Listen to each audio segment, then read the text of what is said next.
Good morning, America. Breaking overnight, the urgent search for the missing American crew member shot down in Iran. The other crew member retrieved by U.S. forces. A warplane and 2 Blackhawks involved in the search operation hit. That second warplane crashing in Kuwait. American forces locating that pilot. Team coverage in the region and from Washington. First Easter, Pope Leo revives an old tradition at the Roman Colosseum for the solemn Good Friday service.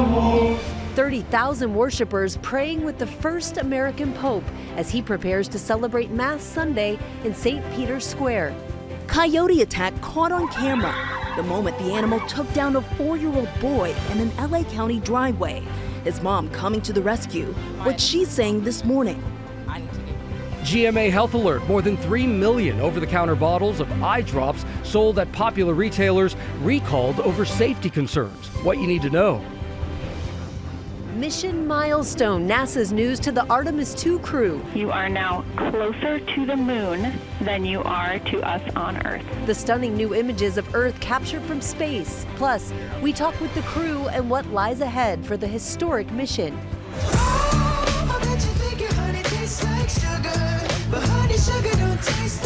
And heated rivalry. Edwards, the footwork, and the finish! South Carolina advancing to the title game, ending Connecticut's perfect season and 54-game winning streak.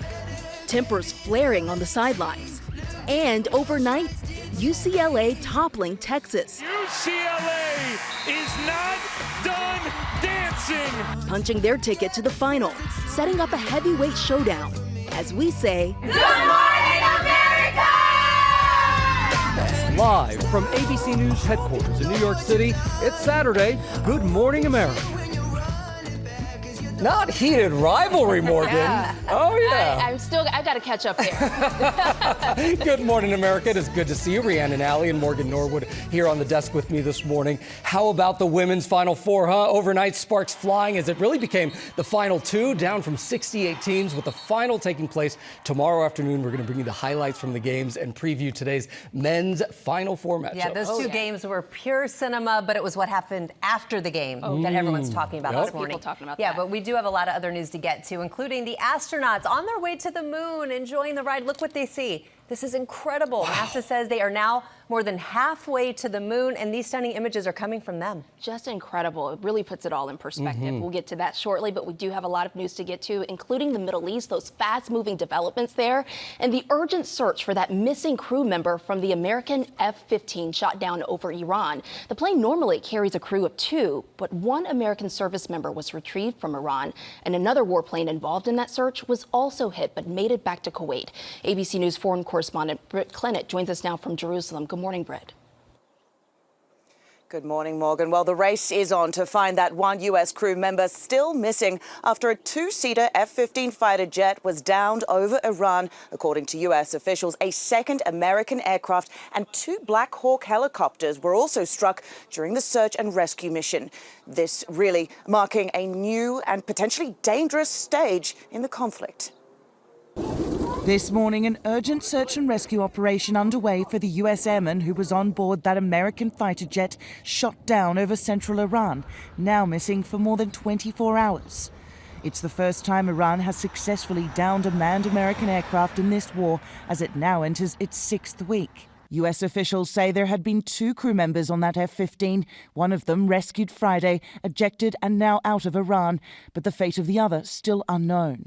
Images released by Iranian state media show pieces of the jet strewn across the ground, ripped to shreds. The images could not be independently verified by ABC News. A second American warplane also hit the same day, Iran shooting down an A-10 Warthog attack jet, the pilot making it to Kuwait, where the aircraft crashed after they safely ejected. That pilot was then rescued. But the search to find the missing crew member proving to be a dangerous mission for American troops. Iran targeting rescue efforts. 2 Black Hawk helicopters struck, injuring some of the crew members on board, but U.S. officials say they safely made it back to their base. In Iran, a news broadcaster announcing the crash of the F-15, telling Iranians they would be rewarded for capturing the crew members alive and turning them over to the regime. Shortly after, state TV airing this video of locals scouring through the terrain, seemingly looking for the airmen. and posted on social media out of Iran, where the regime enforces a strict censorship. This video appearing to show locals shooting at American helicopters involved in the rescue efforts. A person can be heard saying, "And here's the armed forces," and "Shoot, shoot, bravo, shoot." The series of American aircraft struck in such a short time span, now raising questions about Iran's military capabilities. Just this week, President Trump had claimed in a primetime speech that the regime no longer had the capability to shoot down U.S. aircraft. They have no anti-aircraft equipment. Their radar is 100% annihilated. We are unstoppable as a military force. Meanwhile, the US and Israel escalating attacks on key Iranian infrastructure. Civilian sites hit too. Iran saying a 100-year-old medical research center and a prominent university in Tehran were both hit by US-Israeli airstrikes. Video showing flames still burning inside the university. The Iranian death toll now at 3,519, according to a US-based human rights agency. Meanwhile, Iranian forces striking a desalinization plant and oil refinery in Kuwait, and satellite images showing widespread damage to bases hosting U.S. troops in the area. The Pentagon now reporting 365 U.S. troops have been wounded and 13 service members killed in action, 7 soldiers and 6 airmen. And Iran this morning saying the area near one of its nuclear facilities was struck in a U.S. and Israeli attack, killing a security guard and damaging a support building. No increase in radiation levels reported, though. And as for that missing American airman, the search continues. Iranian media urging its citizens to find them alive. Rhiannon. Yeah, thank you for that update, Britt Clennett. President Trump has not commented publicly on the shoot-down of the 2 American warplanes or the efforts to find that missing crew member. ABC News senior White House correspondent Selena Wang joins us now from Washington. Good morning, Selena. And good morning to you, Rhiannon. A senior White House official tells me the president's national security team has been huddled at the White House, briefing the president on the shoot-down of those American warplanes. But as you say, we have yet to hear directly from the president on this. In a brief phone call with The Independent, Trump declined to say what he'd do if that missing pilot is harmed, only saying, "We hope that's not going to happen." Instead, the president has been posting about the Strait of Hormuz as oil prices surge. Trump is now saying that, quote, "With a little more time, we can easily open the Hormuz Strait, take the oil, and make a fortune." But Trump isn't explaining how that would work. And just days before, Trump said it was a responsibility of other countries to break Iran's chokehold on the strait. And all of this coming as Trump is now asking Congress to boost military spending by 40% to $1.5 trillion. That is the highest level in modern history. And as Americans are feeling the pinch here at home, Trump's budget plan also calls for eliminating key health, housing, and education programs. Gio, this plan could add trillions of dollars to the federal debt over the next decade. That it could. All right, Selena, thank you so much. Let's go ahead and bring in retired General and former National Security Official Douglas Lute. General Lute, thank you so much for being here. As we just reported, 2 American warplanes were hit by Iran in separate attacks, and then 2 Black Hawk helicopters involved in that rescue mission, they were struck as well. The president had said that Iran is no longer capable of shooting down American aircraft. So what does this tell you? Well, the president was talking in military terms about our having achieved air superiority. And what that means basically is that most of the enemy's air defenses have been eroded, degraded, and that there's largely freedom of action in the air. And I think that's accurate. The problem here is that air superiority is not perfect. And we've obviously seen a classic example of that today. So Iran retains enough air capacity, air defense capacity, to challenge American aircraft. And obviously, we've seen the results. General, let's go ahead and talk about this process of the urgent search. Iran, we know, is also trying to find the missing American themselves. What will the U.S. do now? Because that's a very dangerous situation for the missing service member. Well, it is. And as hours pass by, it becomes even more perilous. Look, the immediate priority for American forces is to isolate this area so that prohibits Iranian forces, reinforcements from coming in and lending to the search. And while the area is isolated, these rather slow-moving and therefore vulnerable search and rescue aircraft, like the helicopters that your earlier report mentioned, will focus on that area and try to identify the precise location of the downed pilot. Now, the pilot has identifying GPS, beacon systems, and radio systems, and so forth.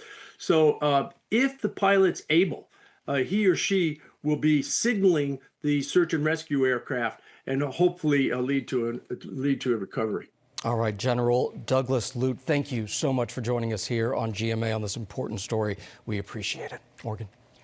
We turn now to the Vatican, where Pope Leo is presiding over his first Easter week. The first American Pope will celebrate Easter Mass tomorrow in St. Peter's Square.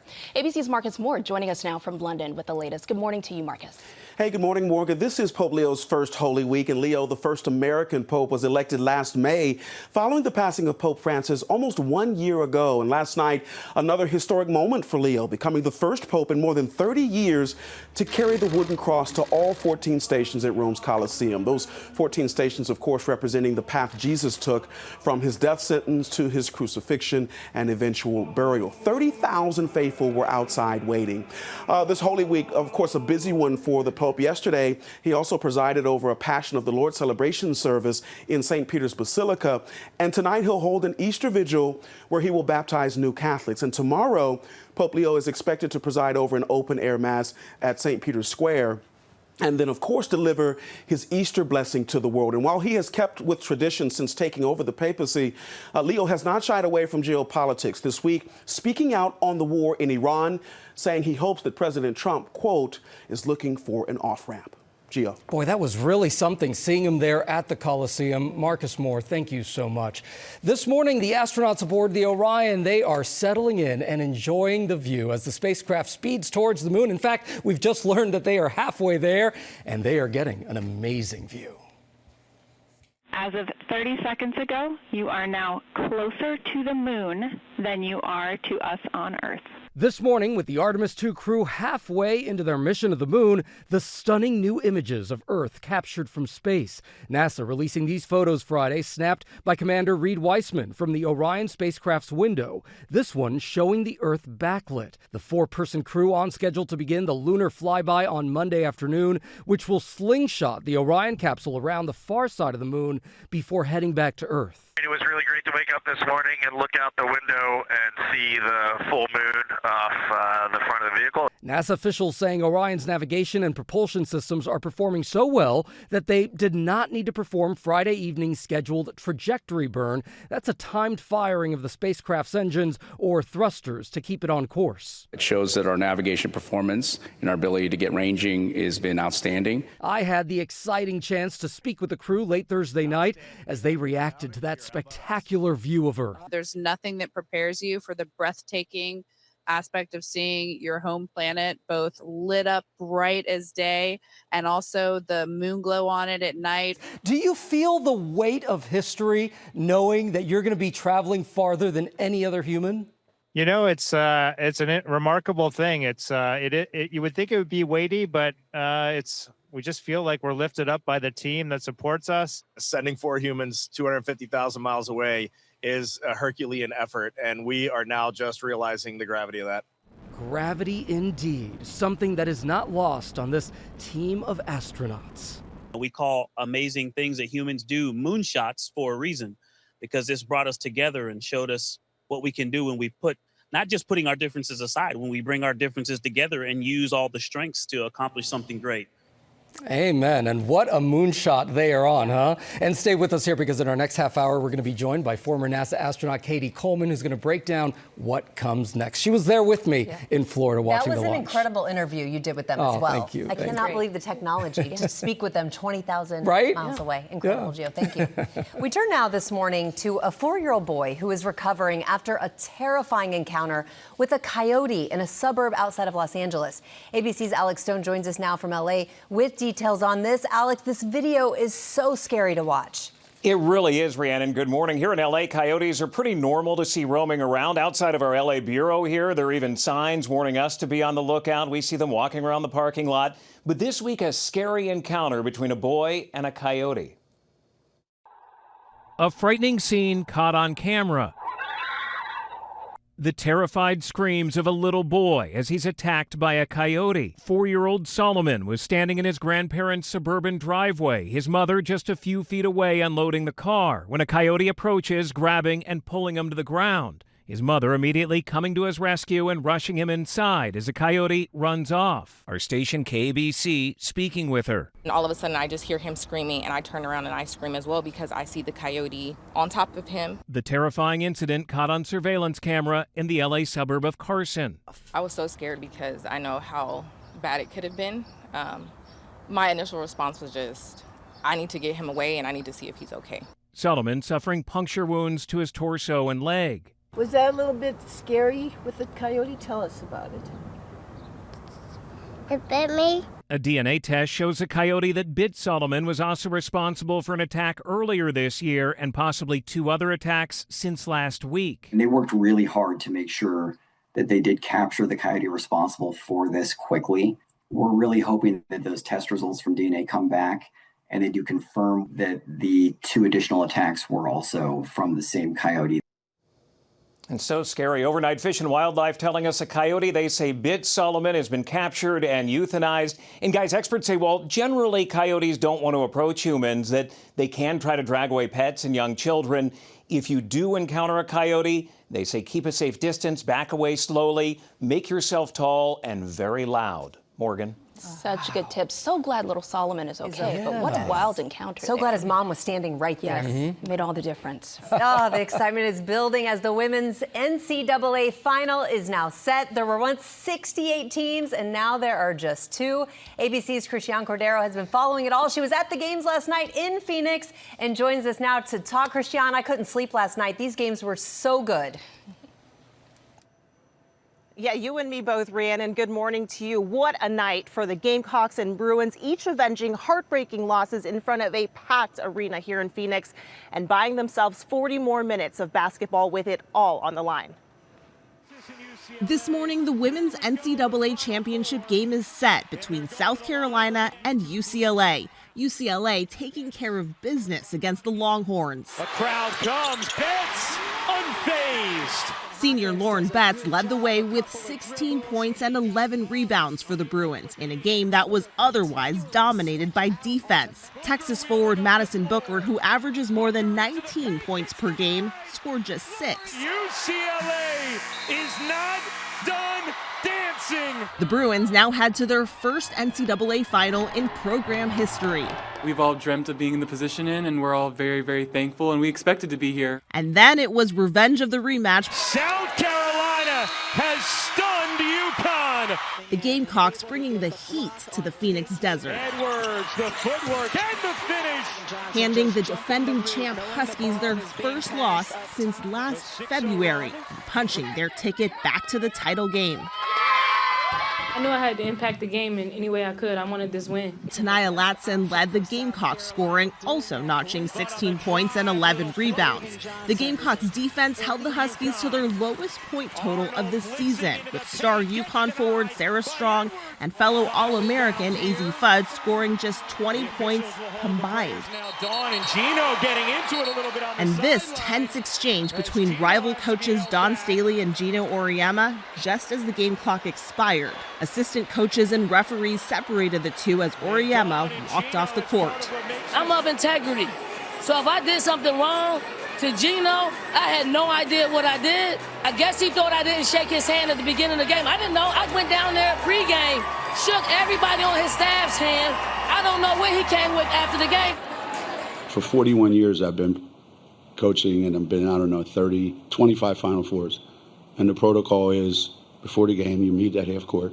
And I waited there for like 3 minutes. I said what I said, and obviously she didn't like it.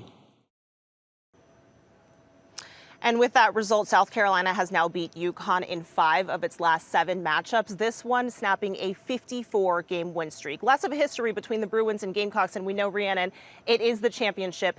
Anything can happen. Anything can happen, as we just saw last night. And by the way, those are 2 of the most successful college coaches in history. Yep. So congrats to all the teams, even the ones that did not win. Christiane, thank you for that.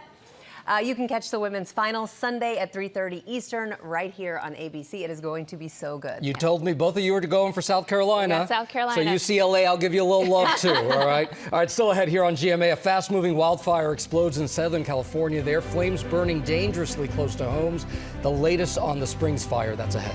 Plus, former astronaut Katie Coleman on the historic mission to the moon and what happens next. And we have to tell you there are more than 3 million boxes of eye drops recalled over safety concerns. We'll tell you what to check in your medicine cabinet. Keep it right here. You're watching Saturday edition of GMA. John, do you take Carolyn to be your wife? I do. Carolyn, do you take John as your husband? I do. I now pronounce you. Welcome back to GMA. That is the wedding scene from the wildly popular love story, JFK Jr. and Carolyn Bessette. And viewers are loving this love story, literally. Look at the numbers. They're in for the finale of the limited series, and we've got that coming up in pop news. So many people are really resonating with the story. Let me tell you fashion, something. everything. You know what happens, but it's still like edge of your seat TV. That final episode, so emotional. Yeah. So emotional. So I urge you guys to watch it. All right, let's take a look at some of the top stories that we're following this Saturday morning. 2 brush fires in Southern California, prompting evacuations in surrounding communities. The largest blaze, the Springs fire in Moreno Valley. It has consumed more than 4,100 acres as it inches dangerously close to several homes. Firefighters are also tackling the Crown fire that's burned 345 acres outside Los Angeles. Both fires are 25% contained. And check your medicine cabinet. We have a recall affecting more than 3 million bottles of eye drops sold by major retailers, including CVS and Walgreens.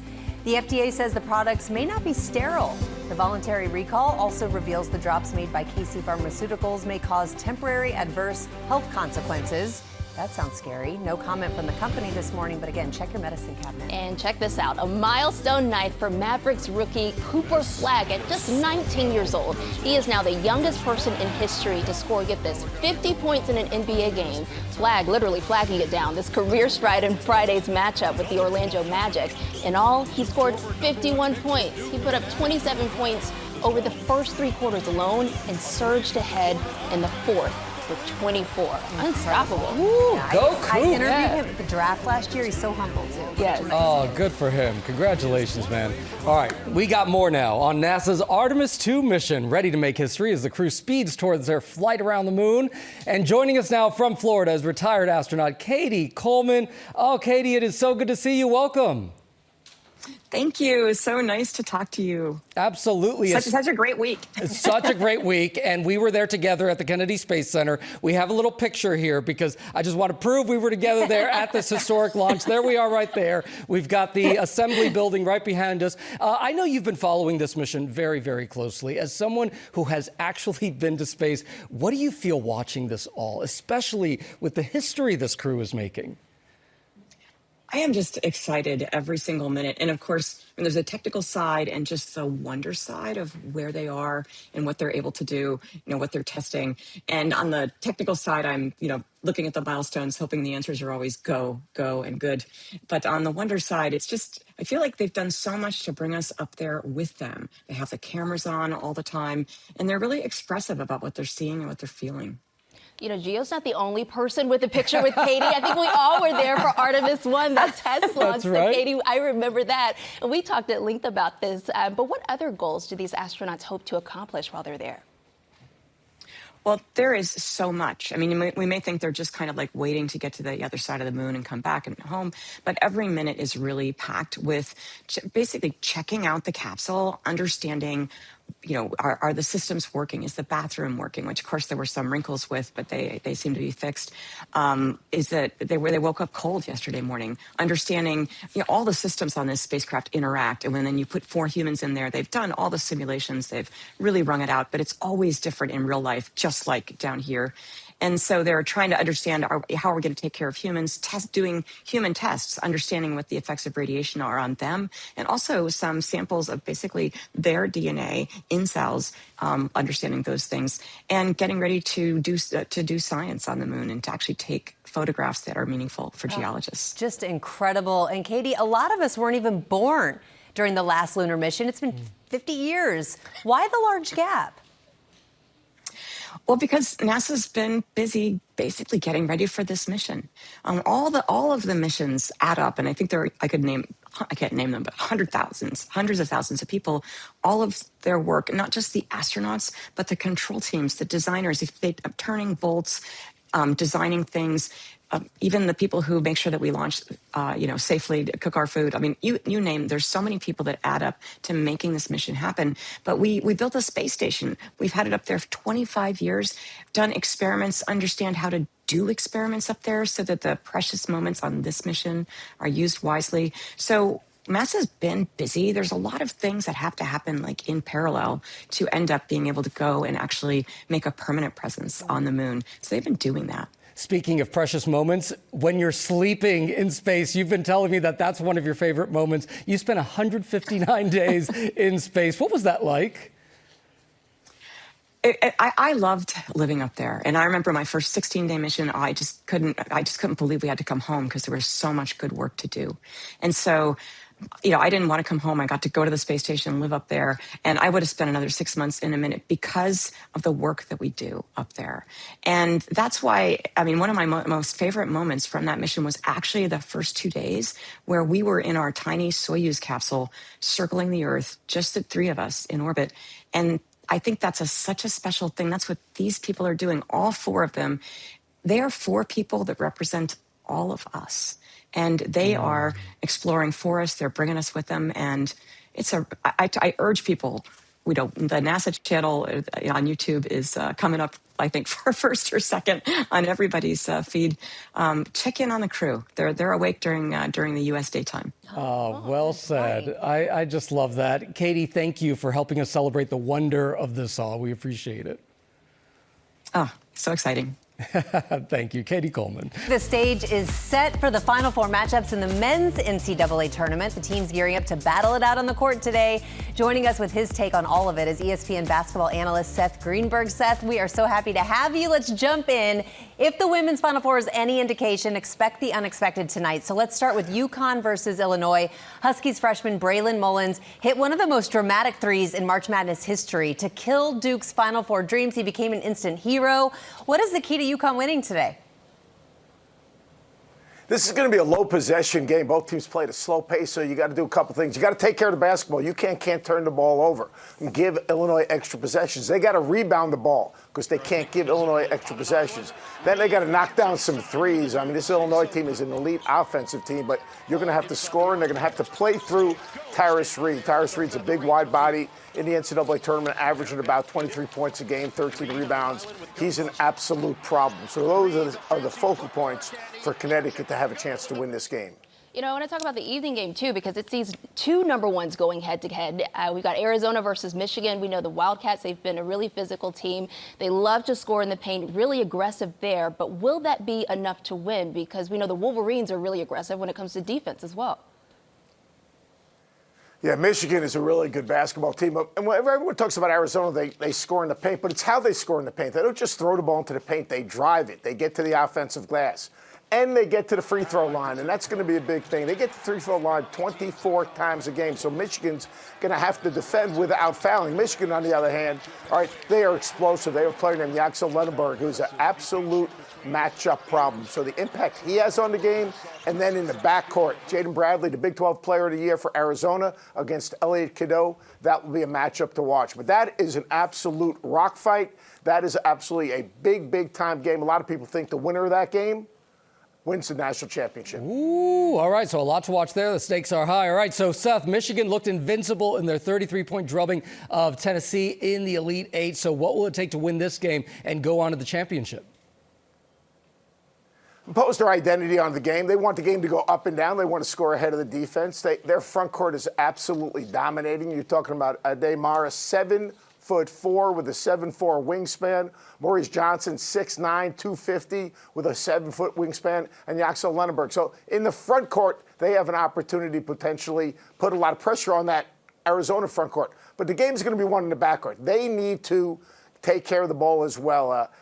When Michigan is good, they're taking care of the ball, they're getting stops, they're out in transition, and they are a fun team to watch. If they turn it over, that opens up the door for Arizona. But This Michigan team, they've treated the season like a bunch of guarantee games. To explain that to you, a guarantee game in college basketball is I pay you about $150,000. You come play me at home, and I kick your tail by about 30. That's how they basically handled the season. Well, we'll find out whose tail is getting kicked pretty soon. Seth Greenberg, thank you so much. A lot to watch for. And the woman asking strangers on the streets of New York City to share their good news. ABC's Will Ganss has more on what she says that she learned from it. Good morning, Will. I'm always skeptical initially of these street interviews, but this one's a good one. Oh, it's so good. So the other day I was waiting for pizza on Bleecker. Pizza, by the way, Gio, is a carb-forward dish that a lot of people like. It. Okay, good. Pizza on Bleecker Street, and I saw a woman walking down the street holding a sign that said, "Tell me your good news." And immediately I thought, this is the kind of story I need to know more about and a vibe that I can certainly lean into. And boy, was I right. Take a look at this. New York City, tell me your good news. No matter where she goes, Central Park, Washington Square Park. Meg Kevaney is ready to celebrate. Tomorrow I will be a citizen. Tomorrow's my oath ceremony. Oh my gosh, congratulations! I am 365 days sober today. Oh my God! Oh, I'm so proud of you. Can I give you a hug? I really do genuinely get so excited as I get to hear all this good news, because there are many times where I need it. Meg braving the New York City elements, armed only with her sign and a smile. My daughter just got her first report card and got straight A's. So I'm starting a doctoral program after 20 years out of school. Oh my God, congratulations! The idea first came from just being a very chronically online person myself. And I was like, we need something different, but I'm gonna just set up a tripod and see what happens. What happened is a casual 3.8 million likes on TikTok alone. Fans even sharing their own good news in the comments. It really does feel like it's making tiny little impacts everywhere. Those tiny impacts are the ones that build up and actually feel much more like a hug. My daughter got Pinocchio in the school play today. I didn't cry at work today. That's huge. If I want to invite my friends, coworkers, GMA anchors, or strangers to share their good news, do you have any advice on how to pull that out of people? By just asking, hey, what was the highlight of your week? Or what are you excited about right now? It can remind you to see the humanity of celebrating someone else's wins, and it can kind of just offer hope in a world of a lot of bad news. Oh, yay! So, Gio, Rhiannon, and Morgan, tell me your good news. Oh, I love that. Okay, so I'm going to see the cherry blossoms today. Yes. Tommy texted they're in full bloom, apparently. And then tomorrow, my mother-in-law comes in for her birthday. I love Yeah, that's that. great. Rhiannon? My mom's in town. I haven't seen her since Christmas, so that's my good news. And I I've- just love spending time with her. Oh, and I've got friends in town too. Hopefully going to see Moulin Rouge. Oh. So looking forward to that. Megan the Thee Stallion. I'm glad that she's doing better. So all my good news. And your good news? My good news is that I'm officially within the 6-month mark of my wedding. So, all right. yes. That's great. Yes. I love this good news. Congratulations. Thank you so much, Will, and we will be right back.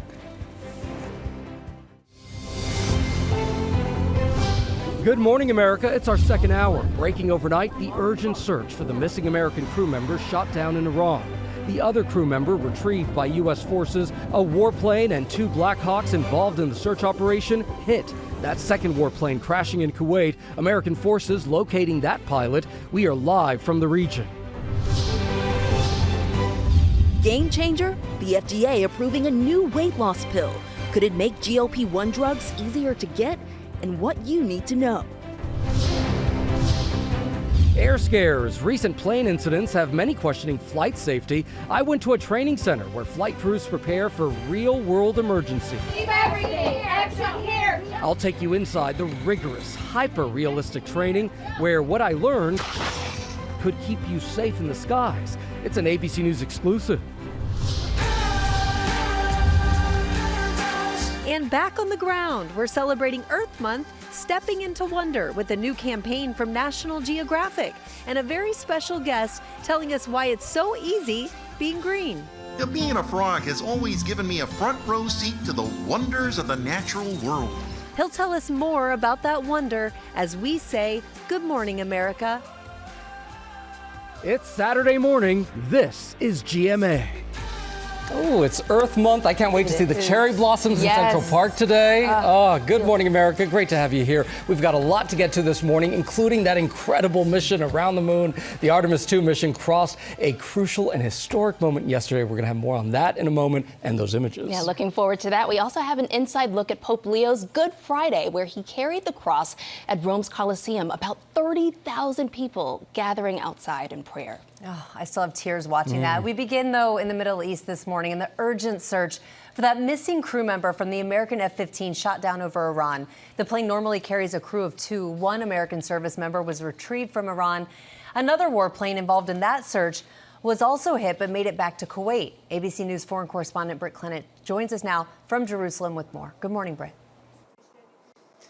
Hey, Rhiannon. Well, the race is on to find that one crew member still missing after a 2-seater F-15 fighter jet was downed over Iran. According to U.S. officials, a second American aircraft and 2 Black Hawk helicopters were also struck during a search and rescue operation. This really marking a dangerous and new escalation in this conflict.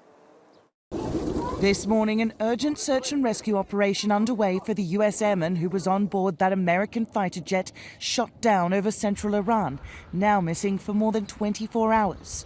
It's the first time Iran has successfully downed a manned American aircraft in this war, as it now enters its 6th week. U.S. officials say there had been 2 crew members on that F-15, one of them rescued Friday, ejected and now out of Iran, but the fate of the other still unknown. Images released by Iranian state media show pieces of the jet strewn across the ground, ripped to shreds. The images could not be independently verified by ABC News. A second American warplane also hit the same day, Iran shooting down an A-10 Warthog attack jet, the pilot making it to Kuwait, where the aircraft crashed after they safely ejected. That pilot was then rescued. But the search to find the missing crew member proving to be a dangerous mission for American troops. Iran targeting rescue efforts. 2 Black Hawk helicopters struck, injuring some of the crew members on board, but U.S. officials say they safely made it back to their base. In Iran, a news broadcaster announcing the crash of the F-15, telling Iranians they would be rewarded for capturing the crew members alive and turning them over to the regime. Shortly after, state TV airing this video of locals scouring through the terrain, seemingly looking for the airmen. The series of American aircraft struck in such a short time span, now raising questions about Iran's military capabilities. Just this week, President Trump had claimed in a primetime speech that the regime no longer had the capability to shoot down U.S. aircraft. They have no anti-aircraft equipment. Their radar is 100% annihilated. We are unstoppable as a military force. Meanwhile, the U.S. and Israel escalating attacks on key Iranian infrastructure. Civilian sites hit too. Iranian forces striking a desalinization plant and oil refinery in Kuwait. And satellite images showing widespread damage to bases hosting U.S. troops in the area. The Pentagon now reporting 365 U.S. troops have been wounded and 13 service members killed in action, 7 soldiers and 6 airmen. Iran says the area near one of its nuclear facilities, meanwhile, was struck in a U.S. and Israeli attack, killing a security guard and damaging a support building. Now, no increase in radiation levels reported, though, at this stage. And as for that missing American airman, as the search continues, Iranian media urging its citizens to find them alive. Gio. And let's hope the U.S. finds them first. Britt, thank you so much. Now to the Vatican, where Pope Leo is presiding over his first Easter week. The first American Pope will celebrate Easter Mass tomorrow, right there in St. Peter's Square. And ABC's Marcus Moore joins us now from London with the incredible images from the Colosseum. Marcus, good morning. Hey, good morning, Gio. Yeah, we are watching history unfold this Easter weekend. As you just noted, this is Pope Leo's first Holy Week. Leo, the first American Pope, was elected last May following the passing of Pope Francis almost 1 year ago. And last night, another historic moment for Leo, becoming the first Pope since John Paul II to carry the wooden cross to all 14 stations at Rome's Colosseum. These 14 stations representing the path Jesus took from his death sentence to his crucifixion and then eventual burial. And a remarkable sight there, 30,000 faithful waiting outside. And the Pope is busy. Yesterday, he presided over a Passion of the Lord celebration service in St. Peter's Basilica. Tonight, he'll hold an Easter vigil And then tomorrow, Leo is expected to preside over an open-air mass at St. Peter's Square, and then, of course, deliver his Easter blessing to the world. And while he has kept with tradition since taking over the papacy, Leo has not shied away from geopolitics this week, speaking out, saying that he hopes that President Trump is, quote, looking for an off-ramp for the war in Iran. Morgan. All right, and certainly all eyes on his message tonight. Marcus Moore, thank you. We turn now to the economy. Positive news in the jobs market, but we're certainly feeling the pain at the pump.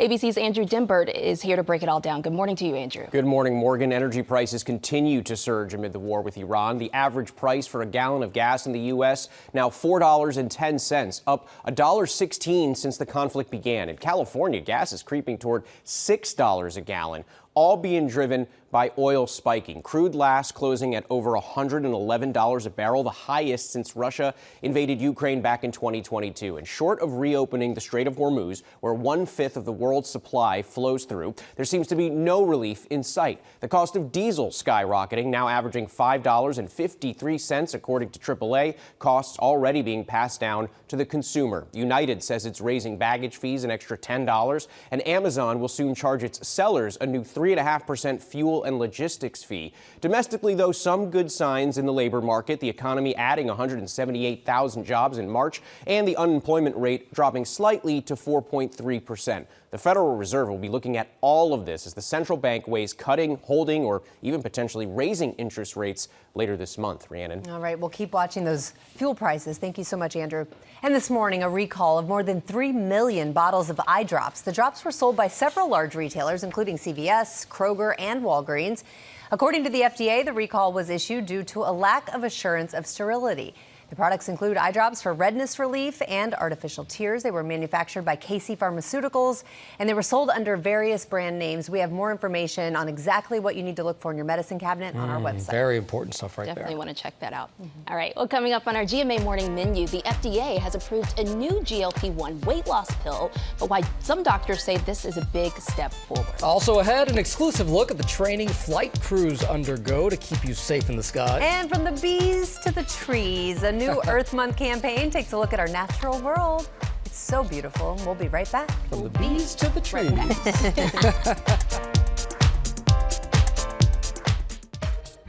And we are back now with our GMA cover story and a health alert about a new weight loss pill just approved by the FDA this week. Dr. Leah Kroll is here with us this morning. Good morning to you. Okay, so you and I were just talking about this. There are so many different weight loss options on the market right now, but what makes this pill different?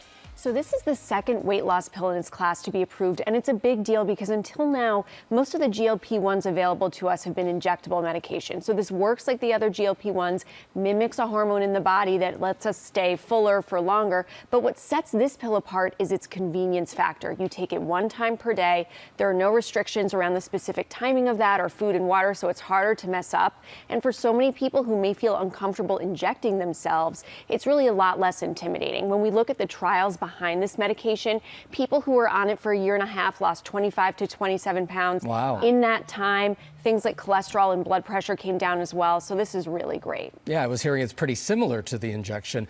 So when will it be available? How much will it cost? Starting on Monday, it will be available direct to consumer through Lilly Direct. And then it's expected to be available at pharmacies shortly thereafter. Now, what this drug really does is push accessibility. So it's not just that it's easier to take, but it's also more affordable than other GLP-1 options. Without insurance, we're looking at starting prices of $149 per month. With insurance, starting at $25 per month. Those prices will go up as dosages go up, but I can tell you from so many conversations I have with my patients, cost is a huge, huge barrier to this kind of treatment. So this could really dramatically expand access to care. It's really amazing to see where it started at, because it was very expensive when it first started, the injections. But where do we see the future of GLP-1s going, and why is a pill so important? I assume some people don't want to take the injection, right? Absolutely. The biggest shift here is lowering that barrier to care. So whether people have concerns around cost or concerns around the complicated logistics of injecting themselves, this pill is a great new option to have at your fingertips. It also allows us to treat the chronic conditions of overweight and obesity the same way we treat other chronic diseases, right? If you have high blood pressure, probably your doctor is going to prescribe you a pill to take every day. Well, now we can kind of normalize that kind of treatment for these weight-related conditions, and that's going to do a lot to reduce the stigma associated with seeking this kind of care. Science is another thing to look for in the future, right? We're always learning new uses for these drugs.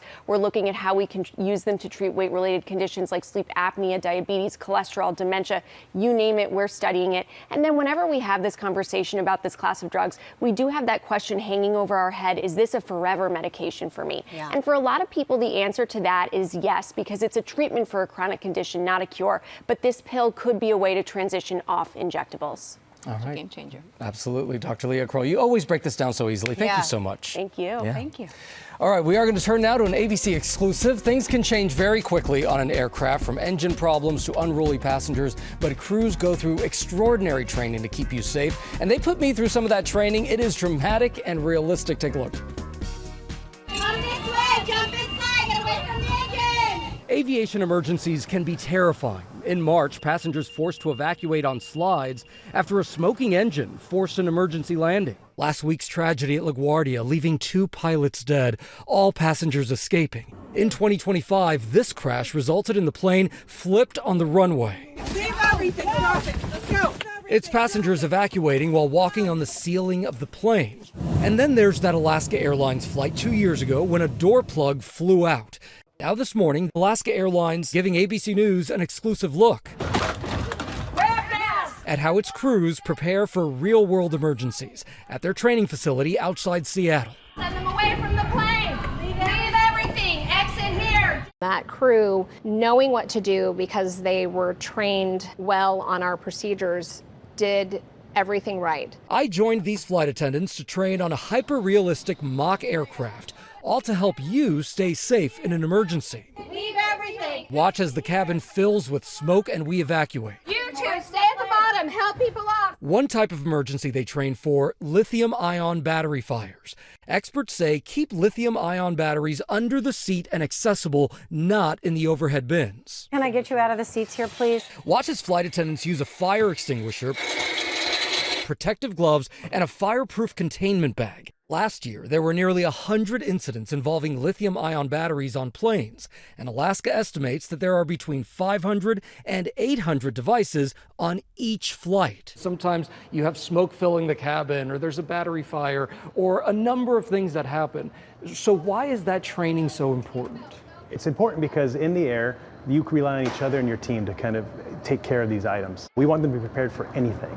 Another life-saving tip, knowing how many rows there are between your seat and the nearest exit. So if the cabin fills with smoke and you can't see, you can at least feel with your hands and count your way to safety. Here we go. Training also includes water landings. Experts say knowing what to expect when inflating a life jacket can keep you calm when it happens in real life. And if it needs extra air, then I can just blow into this. Correct. So if there were a water landing, this raft would be inflated and you would be able to set up this canopy once you have everybody inside. It fits about 56 people. There are survival kits inside of here, and you can see that the canopy, of course, can protect you from the elements like the sun. And here's why it's so important to leave all carry-on bags and personal items behind in the event of an evacuation. Leave your stuff! Get out! Get out! Get out! Just like in this real emergency, it slows down the exit process. And if a fire was spreading quickly, it could mean the difference between life and death.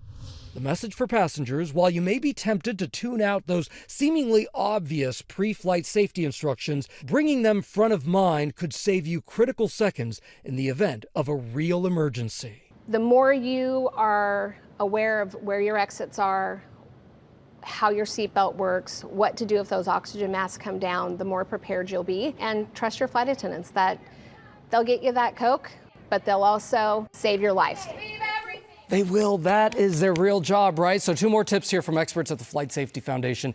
Keep that seatbelt on. Anything can happen, even when that light turns off. So make sure you do that and respect that flight crew. You just saw how hard they work to keep you safe. I had no idea the training was that intense. Oh, and neither did I. Wow. Yeah, it's amazing. And those rafts, I was saying, are a little scary. Yeah, I know. Hope to never use them, of course, but they're there. For sure. At least we glad have they're them, there. just in case. It is time now for some pop news with Will and his new hairdo, which My we all new love. hairdo, yes. Thank you very it. much. But I'm about to channel someone who has no hair when I say that pop news has always been My precious. Okay. And now Lord of the Rings fans are gearing up for a return to Middle-earth. But one fan favorite. I was not prepared for that. One fan favorite will not be joining them. As production for Lord of the Rings, The Hunt for Gollum gets underway, director and star Andy Serkis is confirming that Viggo Mortensen will not be returning as Aragorn. Why? I know, as you can imagine, fans are pretty upset about that. Instead, he says, I know there's a lot of speculation, but let's just say we are recasting the role and we are on the way to finding someone. Well, guys, the rumor is that Leo Woodall, you might remember him from The White Lotus, will play Aragorn, but that's just speculation at this point. Andy Serkis and Kate Winslet, they are both confirmed for The Hunt for Gollum, I know, which takes place between the events of The Hobbit and The Fellowship of the Ring. You know, I think it's because you crossed your eyes. That was a real. You'd be a good replacement Thank after you. that Yes. refreshment. If Andy Serkis ever needs to take a little time off, I'm available. I don't know why the eye cross happened. Gollum is not doing that for the record in any of the movies, but I did. All right, up next, if you're like me, life is really about one long journey to win Cardi B's approval. And now a way to make that dream a reality. The Grammy winner is teaming up with New York City Mayor Zohran Mamdani to judge a jingle contest for the mayor's free childcare initiative. Take a look. We're gonna have a competition to create a jingle. Oh, really? Yeah, so New Yorkers are gonna submit their best jingle. Oh, wow. And we wanted to know if you would help judge that competition. Oh, I will judge it for sure. Cardi's gonna help you Yes, I'm gonna help you. by judging this competition. No, the mayor's gonna help you. And I'm gonna judge, and he's the one with the fun. He's the one with the funds. Always important to know where the funds are. Cardi and Mayor Mamdani are seeking submissions for 15 and 30-second original tunes that she will help select the finalists before New Yorkers get the chance to vote on which song will win. But will she sing the jingle? I like childcare like that. I like it like that. I see what you're putting down. I mean, that was my best shot. You're not winning the contest. No. I would vote for you, Rhiannon. Thank you, Will. All right, finally, we know people love love, but it is a record-breaking affair for the hugely popular limited series love story JFK Jr. and Carolyn Bessette. FX and Hulu releasing the numbers, and the finale was officially the most watched episode in the limited series, and in total, the series has now been streamed for 65 million hours across Hulu and Disney+. The show picked up steam as it went along, with streams of the finale jumping in viewership 20% from the penultimate episode and 90% from the premiere. That's what word of mouth will do, people. All episodes of FX's love story, John F. Kennedy Jr. and Carolyn Bessette, are available now on Hulu and Hulu on Disney+. People are now talking about who should be in season 2, like which love story. And Val in makeup has a great idea. Farrah Fawcett and her, you know, the guy that she O'Neill, Ryan O'Neill. We gotta go. We gotta go. I have so many ideas I have to share. We'll be right back. Hell, this has been the most traumatizing experience of our lives. Actress Melissa Gilbert speaks out on the charges against her husband, actor-director Timothy Busfield, of sexual misconduct with a child actor. Why speak out now? It's time. On Good Morning America.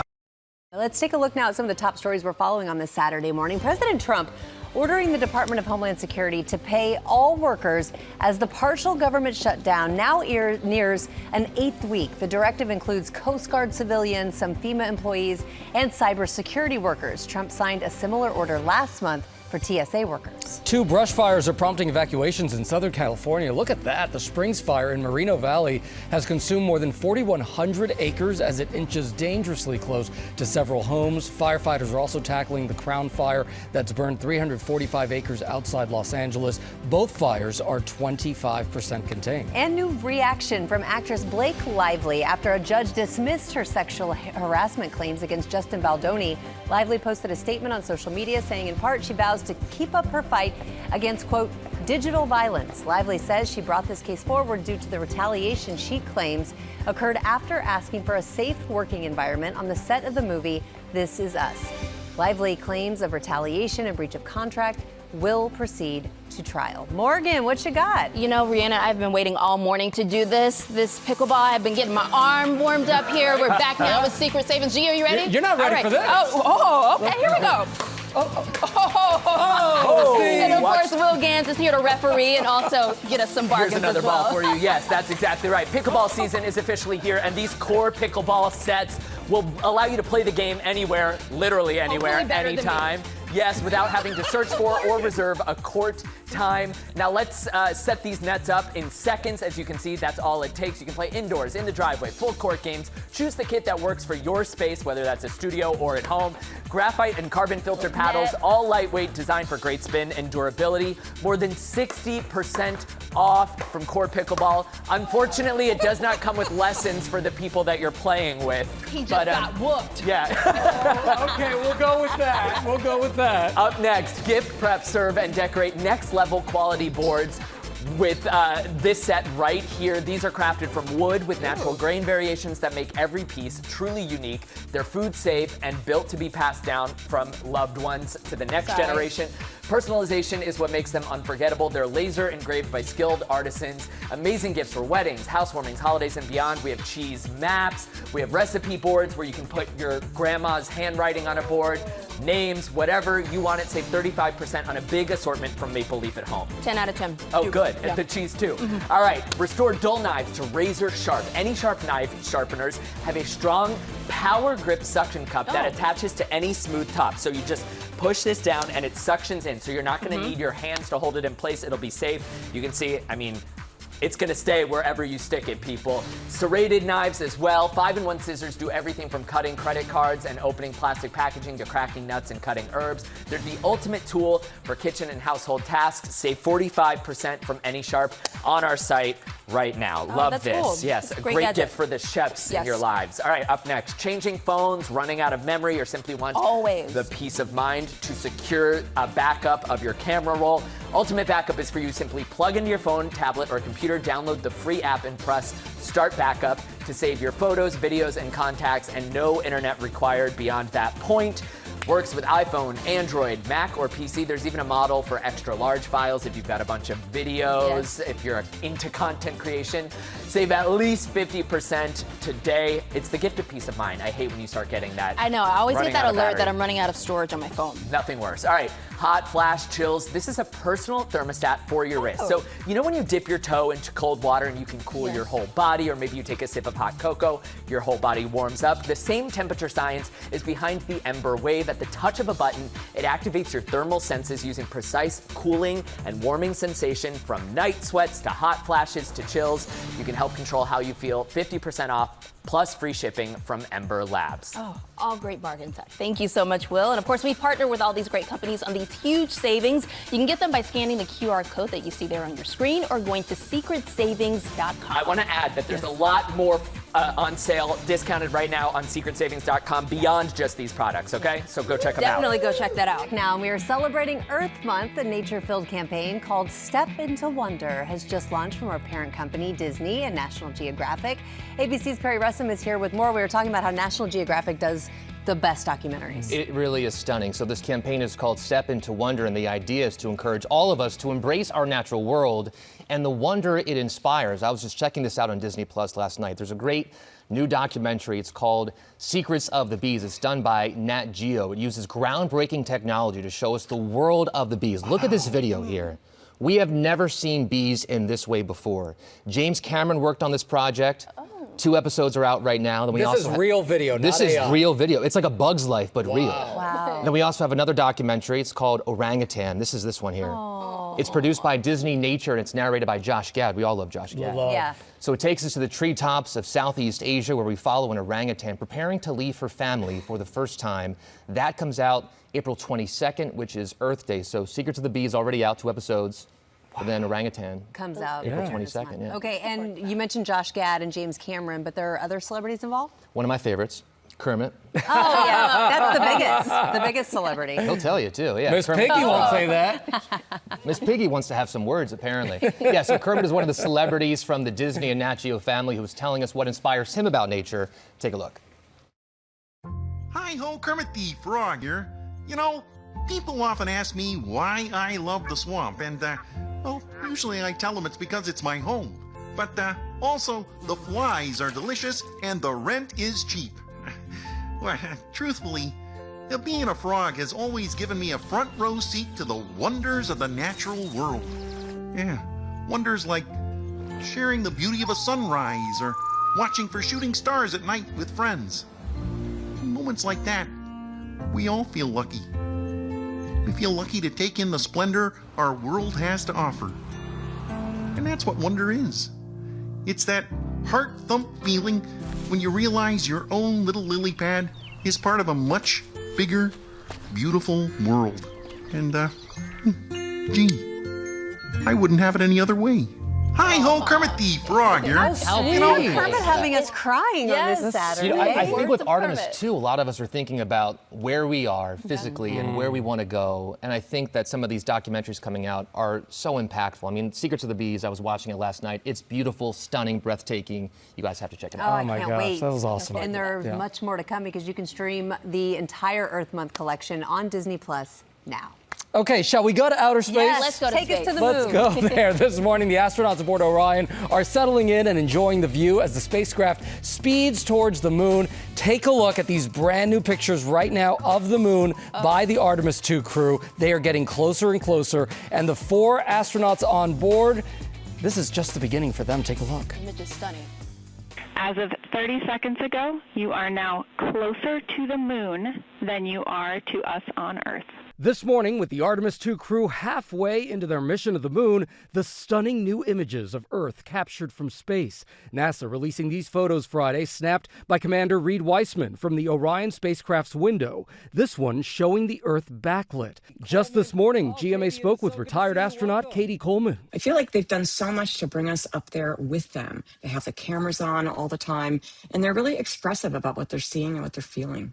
The 4-person crew on schedule to begin the lunar flyby on Monday afternoon, which will slingshot the Orion capsule around the far side of the moon before heading back to Earth. It was really great to wake up this morning and look out the window and see the full moon off the front of the vehicle. NASA officials saying Orion's navigation and propulsion systems are performing so well that they did not need to perform Friday evening's scheduled trajectory burn. That's a timed firing of the spacecraft's engines or thrusters to keep it on course. It shows that our navigation performance and our ability to get ranging has been outstanding. I had the exciting chance to speak with the crew late Thursday night as they reacted to that spectacular view of Earth. There's nothing that prepares you for the breathtaking aspect of seeing your home planet both lit up bright as day and also the moon glow on it at night. Do you feel the weight of history knowing that you're going to be traveling farther than any other human?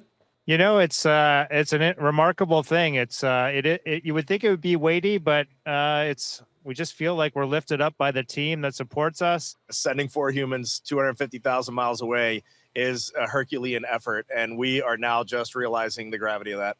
Gravity indeed, something that is not lost on this team of astronauts. We call amazing things that humans do moonshots for a reason, because this brought us together and showed us what we can do when we put, not just putting our differences aside, when we bring our differences together and use all the strengths to accomplish something great. By the way, when we shot that interview, they were 20,000 miles away from Earth. Wow. They were already on the way to the moon. And I asked them about, like, how do you sleep in that thing? There's like tight quarters. Apparently, Christina Cook sleeps like a bat upside down. Oh, upside down? And they fixed the toilet. And they fixed the toilet. She's the plumber, by the way. Oh, yeah, she was the plumber. She does it all. She sure does. All right, thank you, Gio. And still ahead on GMA, we are checking in with Christian Cordero for the latest on March Madness. We've got a full recap of last night's women's Final Four. That's coming up.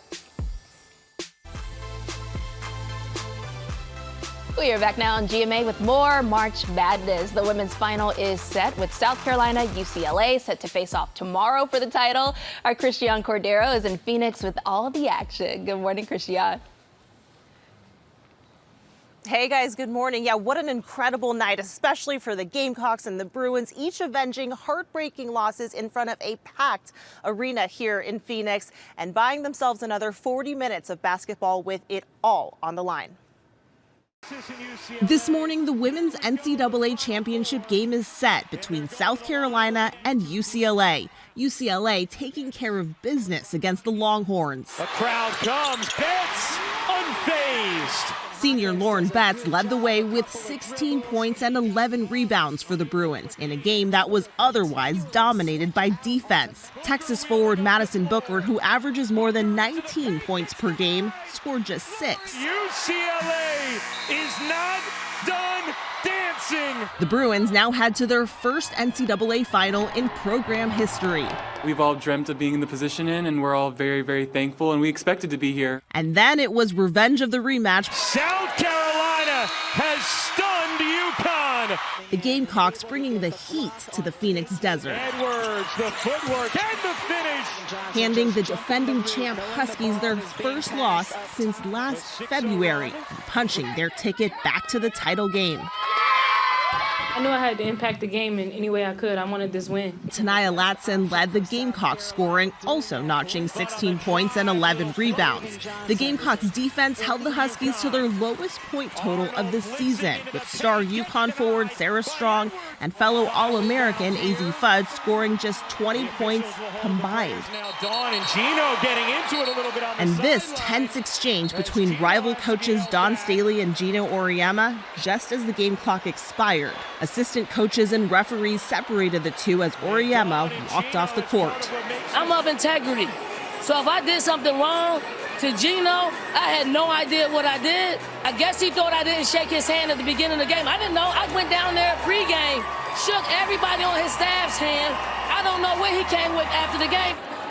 For 41 years, I've been coaching, and I've been, 25 Final Fours. And the protocol is, before the game, you meet at half court. And I waited there for like 3 minutes. I said what I said, and obviously she didn't like it. So a very tense moment last night between those two, and honestly a little bit confusing as to what exactly was happening. But obviously emotions are high, especially between those two legendary programs, and really throughout the night too. Tensions were really high, emotions were high, the stakes were high. And two special guests were in the arena to witness it all. Rhiannon's husband, WABC's Mike Marza, and their 10-year-old daughter, Mila. Good morning, guys. Hey, good morning. What an incredible atmosphere last night. I mean, right? It was just so fun. And what was incredible to see, seeing all the action through the eyes of so many of the young people, including 10-year-old Mila, and we were just taking it in. What a night. What a night. Mila, you're a star basketball player yourself, but who was your favorite player to watch? My favorite was definitely AZ Fudd. Yeah. What about her? Because she's basically me. She's a shooter, and she just is really great. She is basically you. Yeah, we're going to see you on this court one day. I'm pretty sure about that. That's awesome. And so what do you think? Going into tomorrow, obviously a really big matchup between UCLA and South Carolina. Who do you think is going to win? UCLA. Yeah? Why? Because they have Lauren Betts, and I think they'll put up a good fight. South Carolina, they do have a great coach, but I think UCLA can pull this one out. Okay, all right. Rhiannon, is it like mother, like daughter? Do you think South Carolina's going to pull it off? You know, I'm going to go against Mila. She's going to be mad at me. I'm going to say South Carolina, but tell her I'm so proud of her. Mike, too. Tell Mike, great job. Get Mike in there, too. Oh, she's walking out. The best. I want to see her shoot a basket. Can she shoot a basket for us? Can she shoot for us? Oh, let's see it, Mila. Can you shoot a basket? Yeah, I can. Oh, wait, let's see. Here. Look at this. Okay, all right, we got a ball. I got in the way of that. Okay, all right, here she goes. We put her on the spot. Let's see if she can do it. Oh, Nice. my little AZ Fudd right there. Oh my wait, God. now she's not going to leave. They're going to have to clear the court for tomorrow because you know she's not going to leave until they have to play the actual championship. Yes, awesome. High five, Mila. Nice job. Oh, great job, great job. That was Thank you guys awesome. so much. So proud of you, Mila. And you can all watch the women's final tomorrow at 3:30 Eastern right here on ABC. Have a great day. We'll see you tomorrow.